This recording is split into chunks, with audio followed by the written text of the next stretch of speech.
जो ताश के पत्ते हैं ना जो खेले जाते हैं उनमें टोटल 52 पत्ते होते हैं।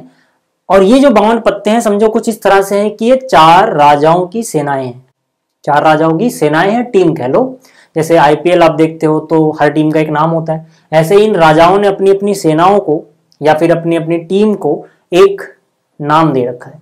ठीक है। हेलो हिंदी मीडियम अकेडमी में आप सभी का स्वागत है। मैं हूं अरुण कुमार यादव और आज इस वीडियो में हम देखेंगे गणित कक्षा 10 की जो एनसीईआरटी प्रश्नावली 14.1 है, इसके प्रश्न संख्या 11 से लेके 20 तक का सॉल्यूशन। इससे पिछली वीडियो मैंने आपको इस चैप्टर का इंट्रोडक्शन दिया था जिसमें सारे बेसिक कॉन्सेप्ट मैंने आपको पढ़ा दिए थे, तो अगर आपने वो नहीं देखा ना तो जरूर देख लेना, काफी काम की वीडियो है। लेकिन आगे बढ़ने से पहले मैं आपको बता दूं कि अगर आप विज्ञान कक्षा 10 के स्टूडेंट हैं और आप हिंदी मीडियम से हैं तो आप आरंभ बैच ज्वाइन कर सकते हैं। इस बैच को ज्वाइन करने के लिए आपको डाउनलोड करना होगा AK study app play store से। इस बैच में आपको एनसीईआरटी पूरी की पूरी अच्छे से एक्सप्लेन की जाएगी। मतलब आप किसी भी बोर्ड से हैं, अगर आप एनसीईआरटी से पढ़ते हैं तो आप इस बैच को ज्वाइन कर सकते हैं। इस बैच की जो फी रहेगी वो रहेगी 599। ये पूरे 1 साल की फीस है, मतलब सिर्फ इतने प्राइस में आपको, ठीक है, पूरे साल इस कोर्स का एक्सेस मिलेगा जिसमें एनसीईआरटी पूरी की पूरी एक्सप्लेन की जाएगी। साथ ही साथ अगर आपको कोई दिक्कत आती है, कोई डाउट आता है तो आप मुझसे व्हाट्सएप पे पर्सनली अपने डाउट पूछ पाओगे। शुरुआत करते हैं यहाँ पर जो प्रश्न संख्या 11 है इससे। ठीक है, इसमें क्या बोल रहा है, गोपी अपने जल जीव कुंड यानी एक्वेरियम के लिए एक दुकान से मछली खरीदती है। दुकानदार एक टंकी में 5 नर मछली इसमें है और 8 मादा मछली है। उसमें से एक मछली यादृच्छिक छाया उसे देने के लिए निकालती है। इसकी क्या प्रायिकता है कि निकाली गई मछली नर मछली है। ठीक है, तो एक बात बताओ कि कुल मछलियां कितनी है। ठीक है ना, क्योंकि इसकी जरूरत हमें पड़ने वाली है भाई। पहले बताओ कुल मछली कितनी है यार। ठीक है, 5 नर मछली हैं और 8 मादा हैं, तो टोटल कितनी हुई 13। 5 और 8 जोड़ोगे तो 13 आएगा, सीधी सी बात है। ठीक, अब देखो यार, प्रायिकता के लिए आप ये फॉर्मूला लिखते चलोगे। ठीक है, या तो आप ये फॉर्मूला लिखते चलो, ठीक है, कि भाई ये मैंने आपको देखो बता दिया था कि किसी भी घटना ई की जो प्रायिकता है वो हो जाएगा ई के अनुकूल परिणामों की संख्या डिवाइड बाई प्रयोग में सभी संभव परिणामों की संख्या। ठीक है ना, ये आप साइड में लिख लेना, या तो आप ऐसे लिख के चलो, ठीक है ना, साइड में लिख दो और यहां निकालो जिसकी प्रोबेबिलिटी है, प्रोबेबिलिटी नर मछली।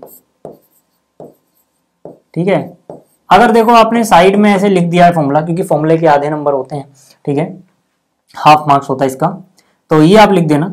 अगर आपने लिख दिया तो डायरेक्ट यहाँ पे आंसर लिख दो। देखो नीचे आएगा कुल यानी सभी परिणाम, यानी टोटल मछलियां कितनी है 13। अब इस 13 में से इसके फेवर में कौन है, यानी कि नर मछली कितनी है 5। ठीक है, या तो आप ऐसे लिखो, या फिर अगर आप क्वेश्चन के हिसाब से ही थोड़ा बदल के लिखना चाहते हो फॉर्मूला, तो यहां पे आप लिखोगे नीचे कुल मछलियों की संख्या, ऊपर लिखोगे जिसका पूछा है, नर की प्रायिकता पूछी है तो नर मछलियों की संख्या। ठीक है, अगर आप इतना दिमाग नहीं लगाना चाहते, अलग अलग प्रश्न में कई बच्चों को समझ में नहीं आता कैसे लिखें, तो हर प्रश्न में आप ये फॉर्मूला तो राइट में ऐसे चिपका सकते हो। मतलब आप सवाल यहां कर रहे हो तो राइट साइड में ये लिख दो, एक सवाल में कम से कम एक बार। ठीक है ना, आपके फॉर्मूले वाले नंबर नहीं घटेंगे, क्योंकि सवाल में फॉर्मूला लिखना भी जरूरी होता है। ठीक है, तो ये हो गया, क्लियर है। अब देखो अगले सवाल से मैं फॉर्मूला नहीं लिखूंगा, आप समझ जाना, समझ लो कि राइट में लिख दिया गया। ठीक है, इसको लिखने में मैं टाइम वेस्ट नहीं करूंगा, ये फॉर्मूला वगैरह मैं समझा चुका हूं आपको। देखो आगे बात करते हैं, जो ये प्रश्न संख्या 12 है। ठीक, इसमें क्या है कि भाई कोई खेल है जिसमें एक तीर को घुमाया जाता है जो कि विश्राम में आने के बाद, यानी जब वो रुकता है, इनमें से किसी एक संख्या को इंकित करता है, मतलब रुकेगा, मतलब इसको से घुमाया जाएगा तो किसी एक संख्या पे रुकेगा, जो संख्या यहाँ पे लिखी हुई है।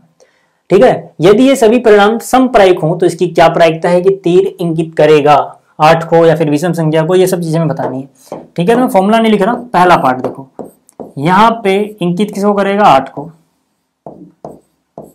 इसकी क्या प्रायिकता है। देखो नीचे क्या आते हैं कुल परिणाम, तो यहाँ पे कितने नंबर है टोटल 8 है, 1 2 3 4 5 6 7 8, कुल परिणाम है 8। उसमें से इसके फेवर में कितने हैं, इसके अनुकूल कितने, मतलब 8 कितनी बार है, तो 8 तो एक ही बार दिख रहा है, जितनी बार है वो लिखना है, 8 मत लिख देना, नहीं 8 कितनी बार है, यहाँ पे एक बार है। ठीक, इसी तरह से यहाँ पे अगर हम बात करें प्रायिकता दूसरे पार्ट की, एक विषम संख्या, ठीक है ना, कैसी संख्या, एक विषम, ठीक है ना, एक विषम संख्या, मैं शॉर्ट में लिख रहा हूं सिर्फ विषम, आप पूरा लिखना है एक विषम संख्या। ठीक है, अब एक बात बताओ कि भाई कुल संख्याएं तो नीचे आती हैं, मतलब कुल परिणामों तो 8 ही हैं, लेकिन विषम कितने हैं, इसमें से कौन कौन विषम है, 1 3 5 7। ठीक है, तो ये 4 लोग ऐसे हैं, ठीक है ना, 1 2 3 4 जो विषम है, तो 4 का पहाड़ा एक बार 4 एकम 4 4 दूनी 8, तो 1/2 हो जाएगा। ठीक है, तो पहला और दूसरा आपको समझ में आ गया। अब अगर मैं तीसरे की बात करूं, तीसरे में क्या पूछ रहा है भाई, 2 से बड़ी संख्या, ठीक है ना, 2 से बड़ी संख्या को इंगित करेगा, इसकी क्या प्रायिकता है। तो यार कुल परिणाम तो 8 है, 2 से बड़ा कौन कौन है भाई, 2 से बड़ा है 3, 4, 5, 6, 7 और 8, ठीक है ना। एक तो छोटा होता है और 2 2 के बराबर है, बड़ा नहीं है, तो 1 और 2 दोनों को ही नहीं लोगे, बाकी जो 6 बच गए, ठीक है ना, वो यहाँ पे लिख सकते हैं। तो 2 से काटेंगे, 2 तियां 6 होता है, 2 चौक 8 होता है, ठीक है ना, 2 तियां 6 और 2 चौक 8, ठीक है। तो 2 से काट सकते हो, 2 तियां 6, 2 चौक 8, यानी कि 3/4 आ जाएगा, ठीक है। चौथे पार्ट की बात करें तो है 9 से छोटी, ठीक है। तो प्रायिकता हमें निकालनी है 9 से छोटी संख्या। एक बात बताओ, टोटल 8 संख्याएं हैं, 8 की 8 ही तो 9 से छोटी हैं, तो 8/8 यानी कि 1 आ जाएगा, ठीक है। ये क्लियर हो गया। चलो अगर आपको ये क्लियर हो गया, अगले प्रश्न पे चलते हैं। अगला जो प्रश्न है पासे के ऊपर है, ठीक है ना। इसमें क्या बोला गया, एक पासे को एक बार फेंका जाता है, निम्नलिखित को प्राप्त करने की प्रायिकता बताओ, ठीक है। अब इससे पहले कि हम प्रायिकता निकालें, जब पासा फेंकेंगे तो क्या क्या आएगा वो नोट कर लो। लूडो आप सबने खेली है, पासा फेंकोगे तो 1 2 3 4 5 या 6, ये सारी चीजें आ सकती हैं। अब एक एक करके बात करते हैं। पहला है, इसके क्या चांसेस हैं कि एक अभाज्य संख्या आ जाए, यानी कि एक अभाज्य संख्या आने की प्रायिकता बताओ भाई साहब, ठीक है। तो एक बात बताओ, ठीक है, फॉर्मूला आप लिखते चलना राइट में, भाई राइट साइड में फॉर्मूला आप लिख लेना, ठीक है, नहीं तो नंबर कर सकते हैं उसके। एक बात बताओ कि कुल परिणाम कितने हैं, कुल परिणाम जो संभव हो सकते हैं वो 6 हैं। अब इसमें से अभाज्य कितने हैं, अभाज्य 3 हैं। कौन कौन, ये और ये तीनों अभाज्य संख्या हैं, ठीक है ना। अगर किसी को समझ में नहीं आता कि अभाज्य संख्याएं क्या होती हैं, तो उसकी सिंपल सी डेफिनेशन है, वो संख्याएं जिनके एग्जैक्टली 2 गुणनखंड हो। एग्जैक्टली मतलब ना 2 से कम होने चाहिए ना 2 से ज्यादा होने चाहिए, जिनके केवल और केवल 2 ही गुणनखंड हो, उन संख्याओं को बोला जाता है अभाज्य संख्याएं। तो यहाँ पर 1 का तो 1 ही गुणनखंड होता है, वो अभाज्य संख्या नहीं होगा। 2 के 2 गुणनखंड है, 1 और 2। 3 के भी 2 गुणनखंड है, 1 और 3। गुणनखंड समझते हो ना, वो संख्या जिनके पहाड़े में आएगा वो इसका गुणनखंड होंगे। तो 5 1 के पहाड़े में आता है और 5 के पहाड़े में आता है, तो 5 के गुणनखंड हो गए 1 और 5। तो इन तीनों के ही 2 गुणनखंड है, एग्जैक्टली 2, ना 2 से कम ना 2 से ज्यादा, इसलिए ये अभाज्य संख्याएं हैं, ठीक है। तो कितनी है ये, 3, टोटल कितनी है 1 2 3, तो 3/6 हो जाएगा, यानी कि 3 एकम 3 3 दूनी 6, 1/2 आ जाएगा। ये क्लियर हो गया, ठीक है। अभाज्य संख्या में तो किसी को दिक्कत नहीं है। चलो सेकंड पार्ट जो है इसका, इसमें है कि भैया प्रोबेबिलिटी बता दो 2 और 6 के बीच में स्थित कोई संख्या, ठीक है ना। तो 2 और 6 के बीच है ना, 2 और 6 के बीच। एक बात बताओ कि भाई नीचे तो कुल परिणाम आएंगे, आंख बंद करके 6 लिखना है, ऊपर हमें टेंशन लेनी क्या लिखें। तो 2 और 6 के बीच देखो, 2 ये रहा, 6 ये रहा, इनके बीच में यही तीनों तो आ रहे हैं। कितने लोग आ रहे हैं इनके बीच में, 3 लोग, यानी यहां हो जाएगा 3। तो 3 एकम 3 3 दूनी 6, अगेन 1/2 आ गया। क्लियर है इतना, ठीक है। अगर क्लियर है तो आगे चलते हैं, ठीक। चलो तीसरे पे आ जाओ यार। यहां पे हमें प्रायिकता निकालनी है तीसरे में एक विषम संख्या हो। कैसी संख्या हो, विषम। विषम में यार आप सब जानते होगे ना, विषम संख्या। अब एक बार बताओ, कुल है 6, विषम कितनी है यहाँ पे, कौन कौन विषम है, 1 3 5, फिर से 3 लोग मिल रहे हैं मुझे, 1 2 3, तो 3 एकम 3 3 दूनी 6, यानी कि 1/2, ठीक है। क्लियर हो गया। 13वां हो गया। 14वें की बात करते हैं। 14 देखो कार्ड्स के ऊपर है, ठीक है ना। 52 पत्तों को अच्छी प्रकार से फेंटा गया, ये सब ढिंका फलाना जो भी है। पत्ते के बारे में हमको पहले पता होना चाहिए, ताश की गड्डी के बारे में पता होना चाहिए। जुआ नहीं खेलना है लेकिन पता होना चाहिए, है ना, क्योंकि क्वेश्चन तो करना है ना, जुआ नहीं खेलना है लेकिन क्वेश्चन करना है। तो एक बार पहले मैं आपको ताश के पत्तों के बारे में बता देता हूँ, फिर हम क्वेश्चन करेंगे, है ना। ताश के पत्ते में भाई साहब बहुत सारे बच्चों को बड़ा कॉम्प्लेक्स लगता है, क्योंकि उनको ये याद नहीं हो पाता कि कितने पत्ते होते हैं, किस किस तरह के होते हैं, वगैरह वगैरह। बहुत आसान है, समझाता हूं मैं, समझो ऐसे। जो ताश के पत्ते हैं ना, जो खेले जाते हैं, उनमें टोटल 52 पत्ते होते हैं। और ये जो 52 पत्ते हैं, समझो कुछ इस तरह से हैं कि ये 4 राजाओं की सेनाएं हैं। 4 राजाओं की सेनाएं हैं, टीम कह लो। जैसे आईपीएल आप देखते हो तो हर टीम का एक नाम होता है, ऐसे इन राजाओं ने अपनी अपनी सेनाओं को या फिर अपनी अपनी टीम को एक नाम दे रखा है। ठीक है, हर सेना में 13-13 लोग होंगे राजा को मिला के। ठीक है, जैसे ये समझ लो एक सेना या एक टीम हुई जिसमें टोटल 13 लोग हैं। 1 2 3 4 5 6 7 8 9 10 है ना, बीच में मैंने गिनती नहीं लिखी, समझ जाना, 9 10, फिर जैक किंग क्वीन। ठीक है, अच्छा यहां पे मैंने नंबर क्यों नहीं लिखा, क्योंकि 1 से लेकर 10 तक ही नंबरिंग होती है, उसके बाद इनके फेस बने होते हैं, इनकी शक्ल बनी होती है। ठीक है ना, इनका चेहरा बना होता है, इसीलिए इनको तस्वीर वाले पत्ते भी कहते हैं, चित्र पत्ते भी कहते हैं, या इसको फेस कार्ड भी कहते हैं। क्लियर हो गया। तो एक जो ये सेना है ना, इसका राजा देखो ये रहा बादशाह, इसने अपनी सेना का नाम रखा पान। हिंदी में पान बोलेंगे, इंग्लिश में हार्ट्स बोलेंगे। क्लियर हो गया। एक दूसरी जो सेना है, इसमें भी एक राजा होगा, इसने अपनी राजा मतलब अपनी सेना का नाम रखा है चिड़ी हिंदी में, और इंग्लिश में इसको क्लब्स के नाम से जाना जाता है।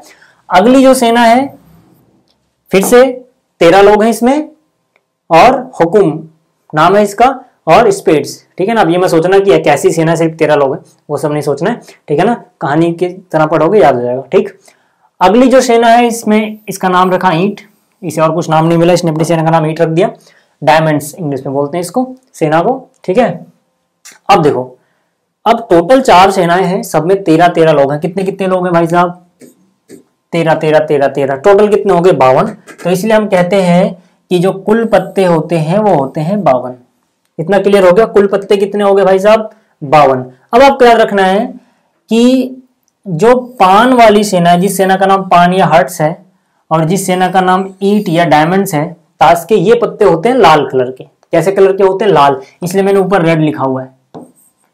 ठीक है, तो 13 ताश के पत्ते ये वाले पान वाले, और 13 ताश के पत्ते ईंट वाले लाल होते हैं। जब भी भूल जाओ तो याद रखना, जब पान खाते हो तो मुंह कैसे होता है, लाल। ठीक है ना, हार्ट कैसे कलर का होता है, लाल, तो ये याद हो जाएगा। ईंट कैसे कलर की होती है, ज्यादातर लाल, तो ये तो याद हो जाएगा कि ये लाल है, बाकी जो बच गया वो काले होंगे, ब्लैक।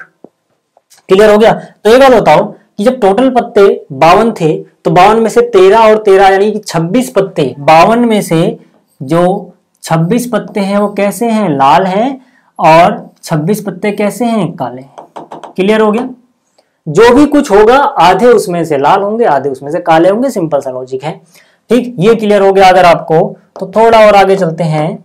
ठीक, देखो मैंने क्या कहा, 1 से लेकर 10 तक नंबरिंग होती है, उसके आगे ये जे के और क्यू, यहाँ पे फेस बना होता है, तस्वीर बनी होती है। किसकी किसकी, जैक किंग और क्वीन की। जैक को हिंदी में गुलाम बोला जाता है, गुलाम का पत्ता, किंग को बादशाह यानी बादशाह का पत्ता, और क्वीन को बेगम। ठीक है ना, और जिसपे 1 नंबर होता है वो इक्का है। खैर, इक्का बेगम बादशाह आपने सुना होगा। अभी हम इक्के की बात नहीं कर रहे, इक्के पे चित्र नहीं बना होता। ठीक है, लेकिन जैक किंग क्वीन पे बना होता है। तो मतलब इस टीम में ये तीनों पे तस्वीर है, इस टीम में इन तीनों पे, इन तीनों पे, इन तीनों पे। तो टोटल 3 6 9 12 पत्ते ऐसे हैं जो तस्वीर वाले पत्ते हैं। तस्वीर वाले पत्तों को हम चित्र पत्ते भी कहते हैं, या फिर फेस कार्ड भी कहते हैं, याद रखना। ठीक है, तो टोटल फेस कार्ड कितने हैं ताश की गड्डी में, 12। तो चित्र पत्ते टोटल हो गए, या तस्वीर वाले पत्ते टोटल हो गए 12। 12 में से ठीक है, ये कहाँ आ गए हम, 12 में से, ठीक है, 12 में से जो 6 हैं, ये वाले 3 और ये वाले 3, ये 3 और 3 6 कैसे हैं, लाल हैं। तो 12 में से 6 लाल और 6 काले।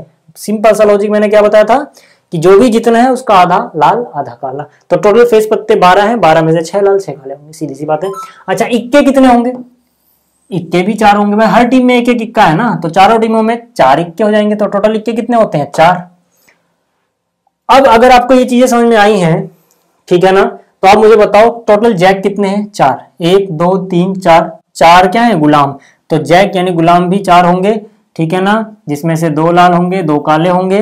ठीक है, किंग यानी बादशाह भी 4 होंगे, 2 लाल 2 काले। क्वीन भी 4 होंगी, 2 लाल 2 काली। क्लियर है।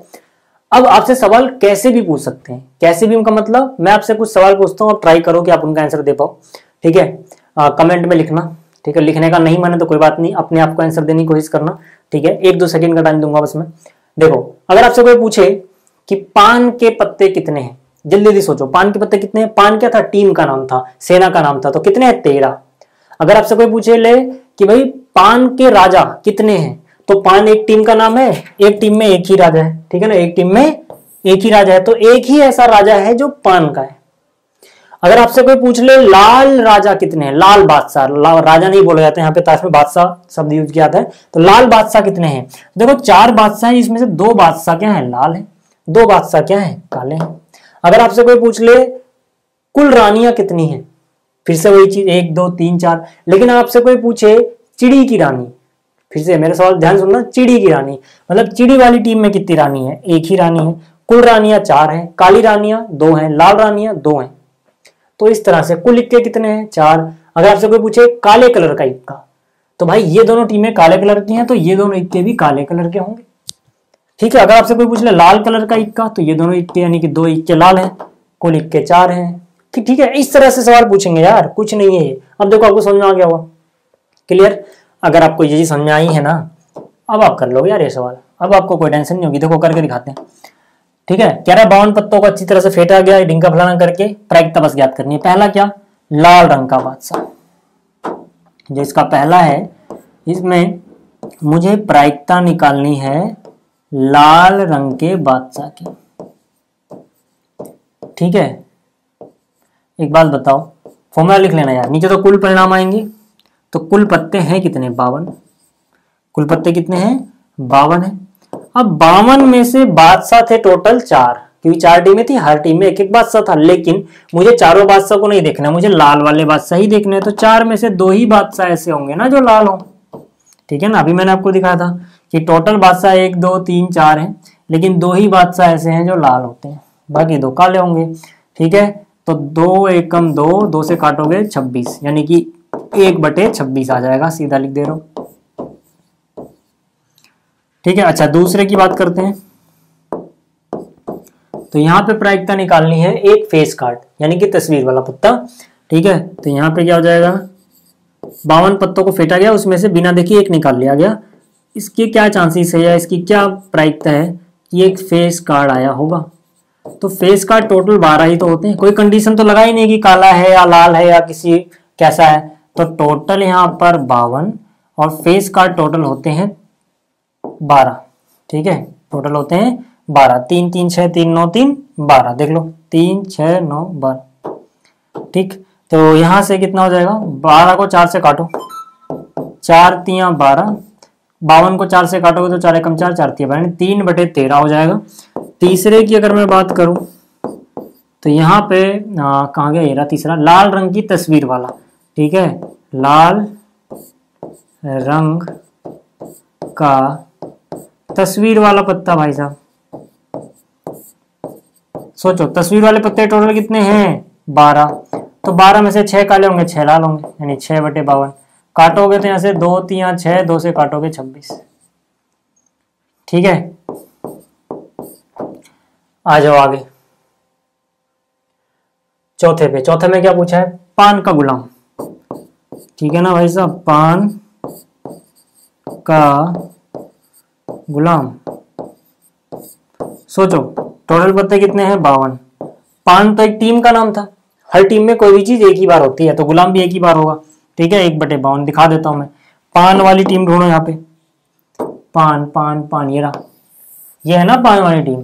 अब इसमें गुलाम यानी कि जे कितना है, जैक एक ही बार तो होगा, ठीक है। तो एक टोटल का कार्ड 52, तो 1/52 हो गया। ये 4 प्रश्न समझ में आ गए, चलो उतार लेना, मैं इसे मिटा रहा हूँ, स्क्रीनशॉट ले लेना, ठीक है ना।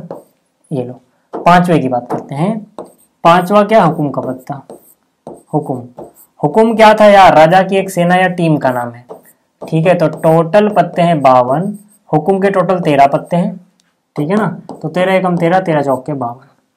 फिर अगला क्या है, ईंट की बेगम, ठीक है। कुल बेगम नहीं देखनी है, ईंट की एक बेगम, ठीक है ना। ईंट की बेगम कितनी है भाई, टोटल बेगम तो 4 हैं, लेकिन ईंट वाली टीम में, एक टीम में तो एक ही बेगम है ना, एक सेना में एक ही बेगम है, तो यानी 52 पत्तों में से एक ही बेगम ऐसी है जो ईंट में है। सारी बेगम नहीं देखनी, ईंट वाली बेगम देखनी है, 1/52। क्लियर हो गया। तो मैं उम्मीद करता हूँ आपको वो समझ में आ गया होगा। चला ये भी देखो, ताश का ही पत्ता है, ये कौन सा क्वेश्चन था, 14वां और ये 15वां भी ताश पे ही है। ठीक है ना। इसके सॉल्यूशन की बात कर लें। देखो कह रहा है ताश के 5 पत्तों ईंट का दहला, दहला मतलब इसमें 2 लिखा हो। ठीक है। नहीं ईंट वाली टीम में से इसमें 2 लिखा था, वो गुलाम बेगम बादशाह इक्का को पलट के अच्छी प्रकार से फेंटा जाता है। ठीक है ना। ईंट का दहला, ईंट का गुलाम बेगम बादशाह इक्का को पलट के अच्छी तरह से फेंटा जाता है और फिर एक पत्ता निकाला जाता है। यानी कि सिर्फ 5 को ही, पूरी गड्डी को नहीं फेंट रहे हैं। ठीक है ना। ईंट का दहला, गुलाम बेगम बादशाह इक्का, इनको पलट के फेंका जाता है, फेंटा जाता है। फिर इनमें से एक पत्ता निकाला गया 5 में से। यानी कि अब कुल पत्ते अपने पास 52 नहीं है, 5 ही है। ठीक है। उसी को आगे पीछे किया जा रहा है। इसकी क्या प्रायिकता है कि यह पत्ता एक बेगम है। ठीक है। तो अब देखो पहले पार्ट की अगर बात करें, प्रायिकता कि ये पत्ता एक बेगम होगा। कौन सा? 5 पत्तों को फेंटा गया, उनमें से बिना देखे एक निकाल लिया गया, मतलब वो 5 पत्ते कौन है? ये सारे। तो कुल परिणाम नीचे आएगा 5। बेगम कितनी है? क्या इसमें से कोई बेगम दिख रही है? 5 में से एक बार बेगम है। देखो एक पत्ता ऐसा है जो बेगम है, बस। तो 1/5 हो गया। दूसरा क्या कह रहा है?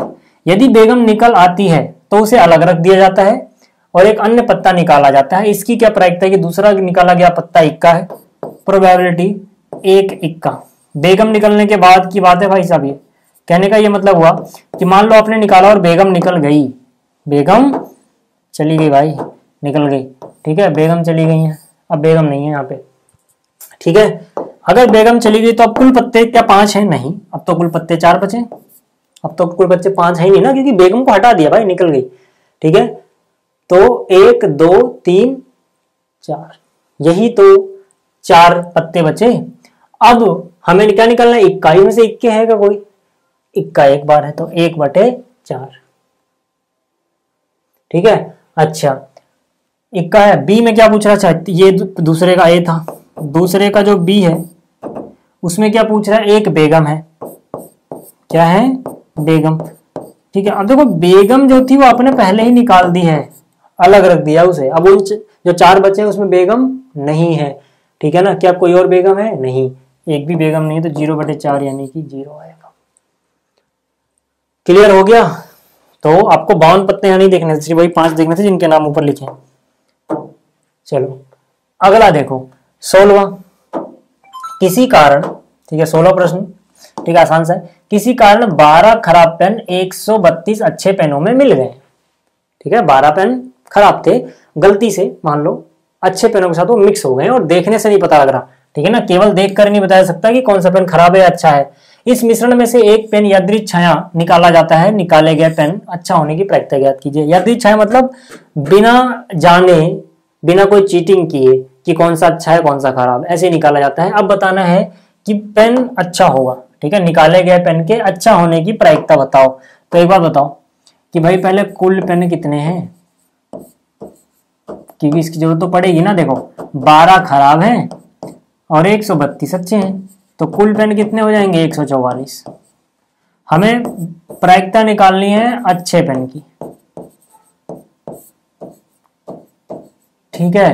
तो फॉर्मूला आप लिख लेना। ऐसे भी लिख सकते हो कि खराब अच्छा पेन है तो अच्छे पेनों की संख्या डिवाइड बाय कुल पेनों की संख्या। तो अच्छे पेन कितने हैं? 132। खराब पेन कितने हैं? 144। देखो ये 12 के पहाड़े में आते हैं सब कुछ। 12 का पहाड़ा 12 बार पढ़ोगे 144 हो जाएगा। 12 का पहाड़ा 11 बार पढ़ते हो तो 132 आता है।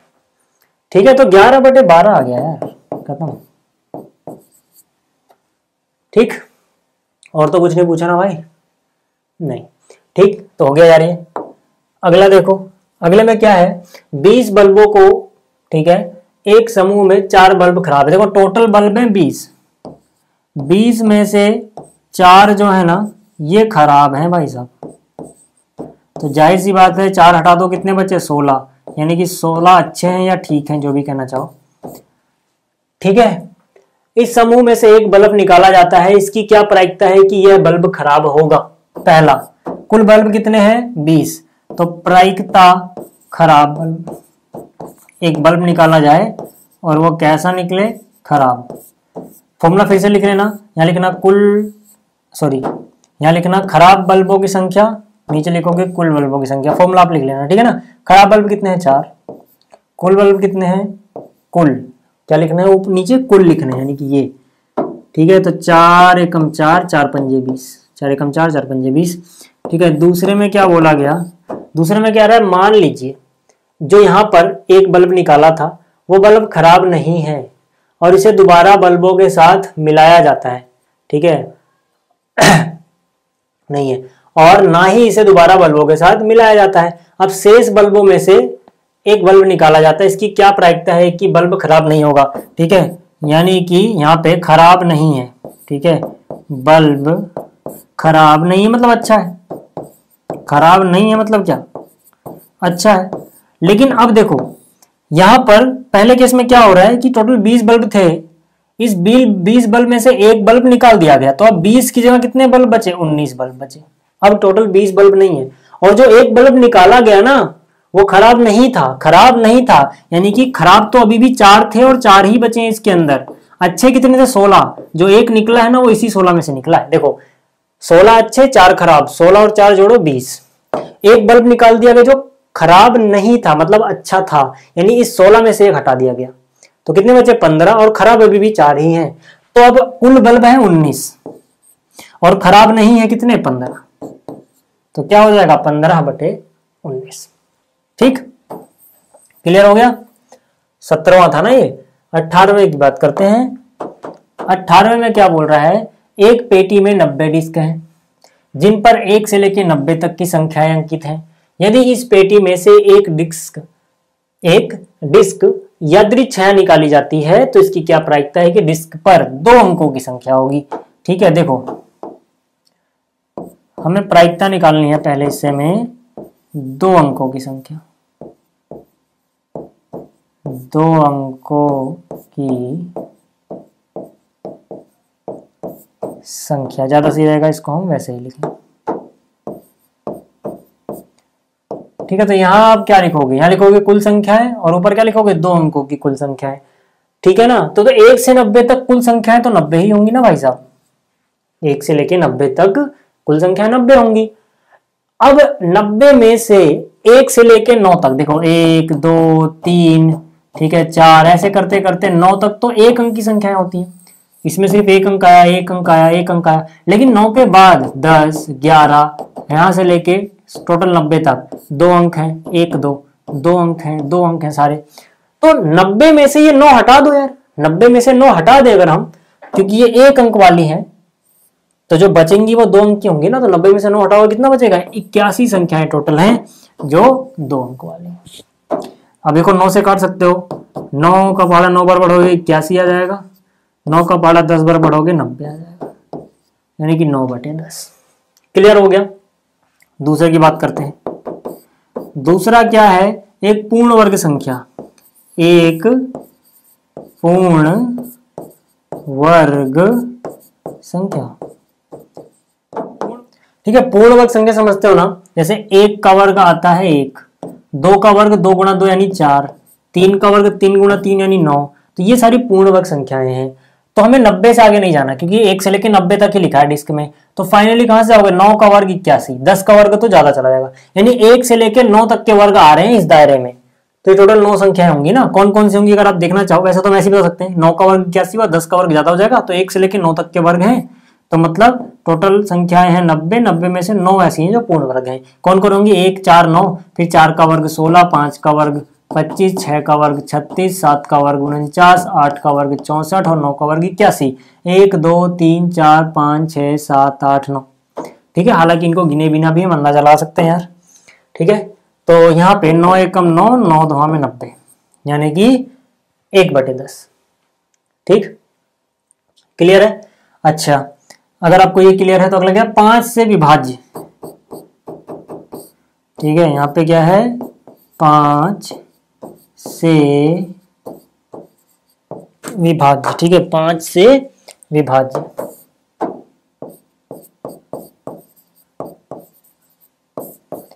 ठीक है, टोटल कितनी संख्या है, 90। अच्छा, 5 से विभाज्य तो जो 5 के पहाड़े में आती है, 5 हो गया, 10 हो गया, 15 हो गया, ऐसे करते करते।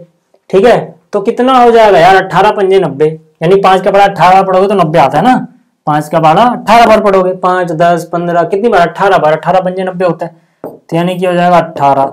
ठीक है ना, 18 संख्या ऐसी जो 5 के पहाड़े में आएंगी 1 से लेकर 90 तक। तो यहाँ पे 9 दूनी 18, 9 दो 90, यानी कि 2/10। क्लियर है। चलिए ये भी हो गया। बात करते हैं अगले प्रश्न की। अब देखो जो 19वां है, ठीक है, काफी इजी है यार, आप कर भी सकते हो। एक बच्चे के पास एक ऐसा पासा है जिसमें फलकों पर 1 2 3 4 5 6 की जगह ABCDE फिर A लिखा हुआ है। इस पासे को एक बार फेंका जाता है, इसकी क्या प्रायिकता है कि A प्राप्त हो। ठीक है, तो यार देखो मैं सीधे ही कर दे आंसर लिख दे रहा हूँ। प्रायिकता क्या है कि A प्राप्त हो। ठीक है, टोटल कितने, 1 2 3 4 5 6।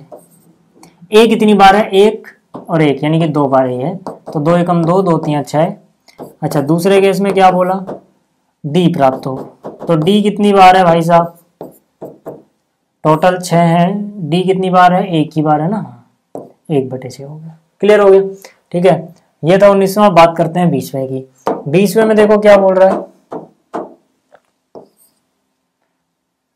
मान लीजिए आप एक पासे को आकृति 15.6 में दर्शाए गए आयताकार क्षेत्र में गिराते हैं। इसकी क्या प्रायिकता है कि पासा 1 मीटर व्यास वाले वृत्त के अंदर गिरेगा, मतलब इसके ऊपर से गिराते हैं। ठीक है, इसी के अंदर गिराना है, तो इसमें गिरने के कितने चांस हैं। तो यार देखो आप क्या करोगे, यहां लिखोगे प्रायिकता वृत्त के अंदर गिरेगा। देखो नीचे क्या आता है, कुल परिणाम। तो कुल एरिया जहां पे आप गिरा सकते हो वो ये है। कुल एरिया जहां पे आप गिरा सकते हो वो क्या है, ये जो आयत है ना, इसका क्षेत्रफल। आयत का क्षेत्रफल क्या होता है, लंबाई गुणा में चौड़ाई। लेकिन चांस किसका पूछ रहे, मतलब प्रायिकता किसकी पूछ रहे, वृत्त की। तो वृत्त का क्षेत्रफल ऊपर आएगा। वृत्त का क्षेत्रफल क्या होता है, पाई आर स्क्वायर। यानी कि वृत्त के क्षेत्रफल में गिरे, इसकी प्रायिकता क्या हो जाएगी, वृत्त का क्षेत्रफल कितना है डिवाइड बाय कुल कितना एरिया जहां पे गिराया जा सकता है। ठीक है, क्योंकि प्रायिकता में नीचे कुल आता है ना, ऊपर जिसके बारे में पूछा वो आता है। तो कुल कितना एरिया है बड़े वाले का देखो, और वृत्त के फेवर में कौन है, कुल वृत्त का। तो अब बताओ, अगर यहाँ पे व्यास क्या कितना दिया गया है, 1 मीटर। व्यास क्या है, 1 मीटर। तो त्रिज्या क्या हो जाएगी, 1 का आधा। ठीक है, लंबाई कितनी है, 3 मीटर है। चौड़ाई कितनी है, 2 मीटर है। तो यहाँ पे रख दो यार फॉर्मूले में। ठीक है, तो यहाँ पे हो जाएगा पाई गुणा में आर का वर्ग। आर कितना है, 1/2। तो 1/2 का वर्ग मतलब 1/2 गुणा 1/2। नीचे कितना है, L इंटू बी, यानी कि 3 गुणा में 2। ठीक है, कितना हो जाएगा ये, 1 गुणा 1 गुणा पाई, पाई रहेगा। 2 गुणा में 2 4, पाई/4 ऊपर आ गया। 3 दूनी 6 नीचे आ गया। इसके नीचे कुछ नहीं दिख रहा तो नीचे 1 लिख सकते हैं। अब जब भिन्न के नीचे भिन्न हो, जैसे यहाँ पे एक भिन्न है, उसके नीचे फिर से भिन्न है, तो नीचे वाले भिन्न को उलट दो और गुणा कर दो। यानी 6/1 की जगह 1/6, उल्टा कर दिया। 1 ऊपर गया, 6 नीचे गया, गुणा हो गई। कितना हो जाएगा, पाई गुणा में 1 पाई बटे में 4 गुणा में 6, यानी कि 24। तो पाई/24 इतनी प्रायिकता होगी। ठीक है, तो उम्मीद करता हूं आपको ये सारे सवाल समझ में आए होंगे। ठीक है, फिर से बोल रहा हूं कि आप ये ऐप डाउनलोड कर सकते हैं। क्लास 9th के लिए बहुत ही अच्छा कोर्स है जो मैंने अपलोड किया हुआ है। क्लास 10th के लिए भी जल्दी से आने वाला है। इस वीडियो में इतना ही, जल्दी ही मिलेंगे अगली वीडियो में। इस वीडियो को देखने के लिए धन्यवाद।